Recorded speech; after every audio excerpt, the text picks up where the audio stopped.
hindi naman daw kaya na 30.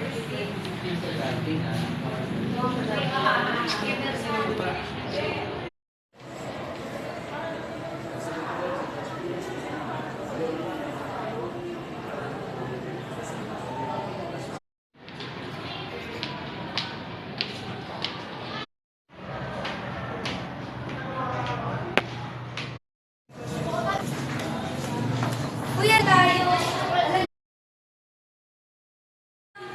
Ma'am, mami po. Pasok.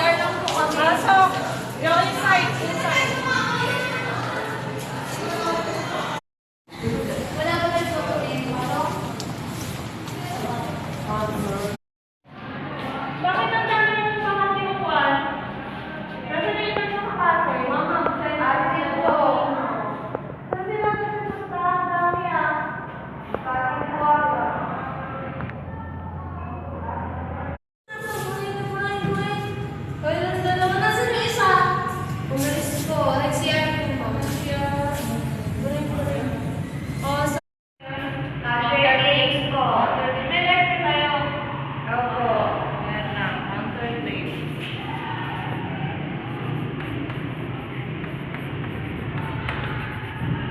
Pakibigay ang meaning ng counterfeit.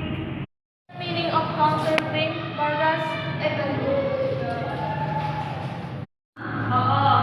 Counterclaims are claims made to refute and previous claims. They are provide contrasting perspective to the main argument.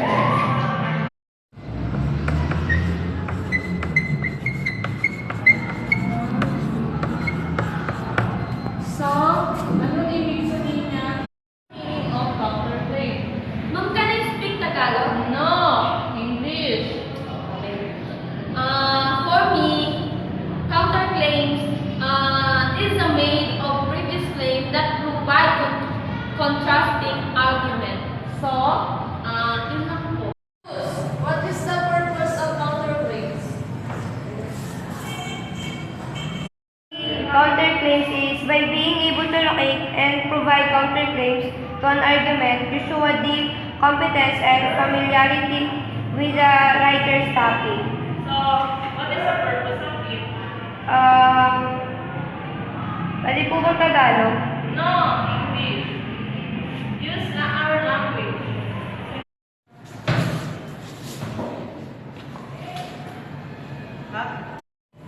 Where you came from?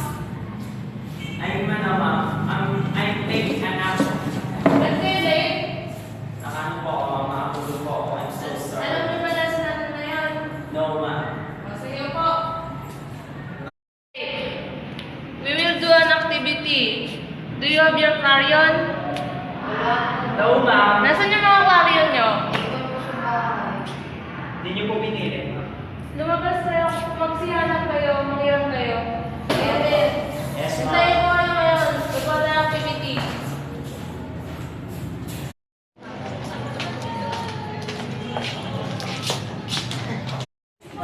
Ito lang eh. Gayon?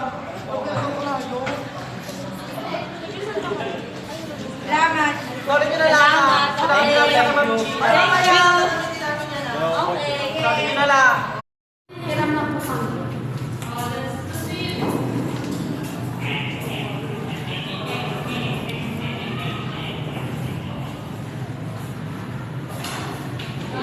and make a counterclaim on it. That's your activity today. Counterclaim. Go. Tarik. Go. Go. Okay, class. Go. Pass it now. Stop. Okay.